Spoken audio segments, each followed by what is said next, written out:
It's been a while since a little update here. We got a lot done since I last videotaped. I got a throttle pedal all done here.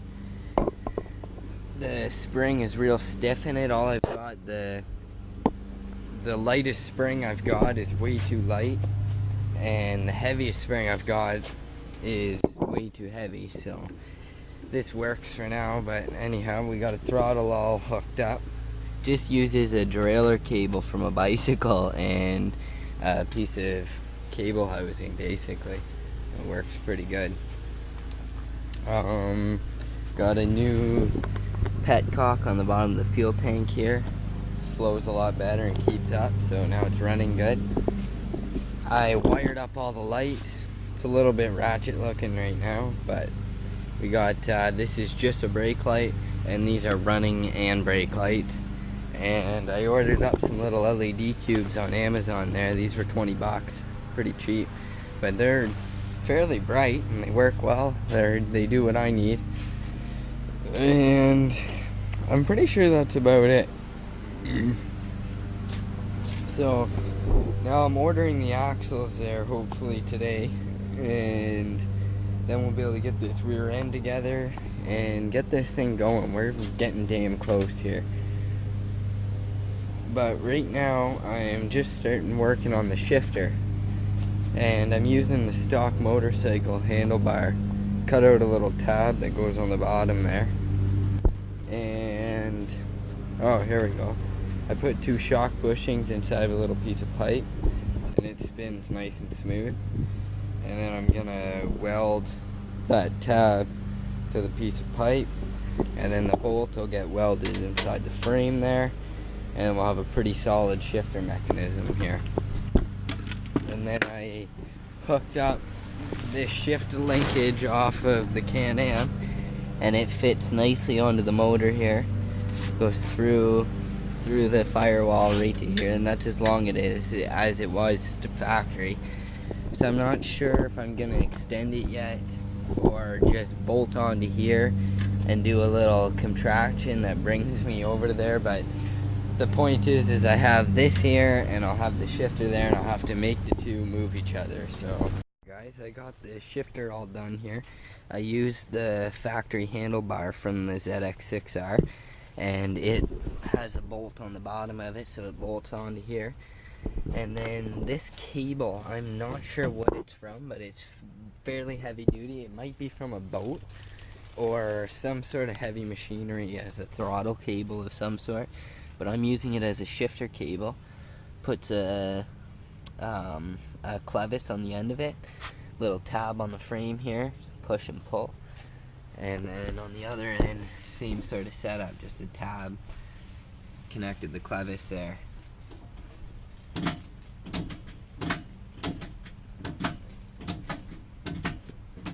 Works pretty flawlessly, actually.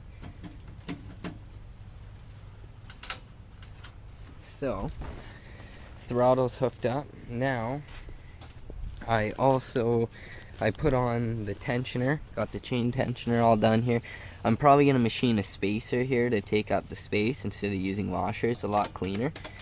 Now all I got to do is get the M16 bolt that goes through here and into that slug, so then I can loosen off all the clamping plates, tighten that bolt up, and it should pull that sprocket up into the chain and tension everything, making it nice and tight. So hopefully that all works tried and true, and then you crank down the clamping plates, and then you're good to go. So now all I'm waiting for is that bolt. I put on the original flange off this ZX6R so I can put a exhaust tip on here or something, get the exhaust out away from the fuel, and I might put a little heat shield in there to block that.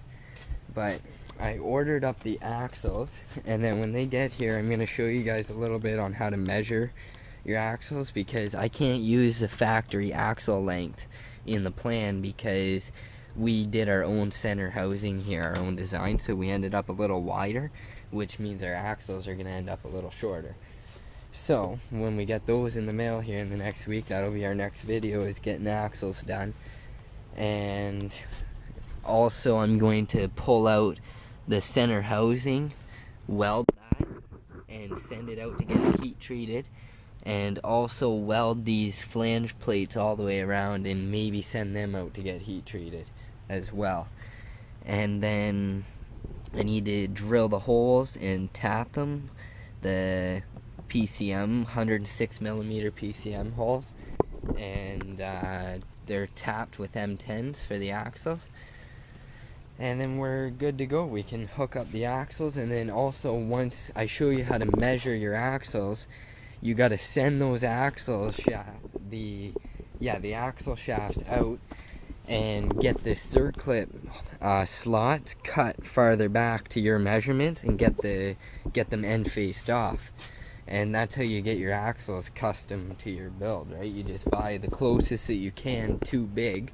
You'll want them too big, of course. You don't want them too short, because it's a lot easier. You can shorten an axle. You can't really extend one. You can, but it's a lot more of a bitch. So yeah, I'm going to show you how to do that. I ordered axles that are too long for sure, so we're good. And they have lots of spline. You want to make sure that you have lots of spline room on those axles for adjustment in the machine shop there. So, but what I'm going to do right now is I'm going to pop the front wheels off and see if our brake rotors that I got cut here are going to fit. I got these cut at HAI as well as every other CNC cut plate on this buggy. There's quite a few of them. So we'll get these wheels off and see how these brakes work. This wheel with brakes, it involved, because I use water jet, and you should be using laser jet with all this stuff, I gotta clean out the center of these, the hub centers on these rotors to get them to fit. So now I'm gonna pop off this side and do the same thing as I did there. Hopefully I have enough hardware, because I literally scabbed stuff together to make that go on there. So hopefully I can find more. I did a mount for the rear caliper, so now I can get a rotor on there and size it up, and then get a rear rotor cut, because the first one we made changed, now it won't fit. The front rotors are on, and I bled the front brakes, and the front brakes work now. And I also tensioned up the chain, so right now I'm going to start it up, and I'm going to try putting it in gear and see what happens for the first time. See if this rear center housing will spin for us or not. Should be interesting, or we'll get an explosion, one of the two.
Alright, so it does spin. It is really noisy though, like very noisy.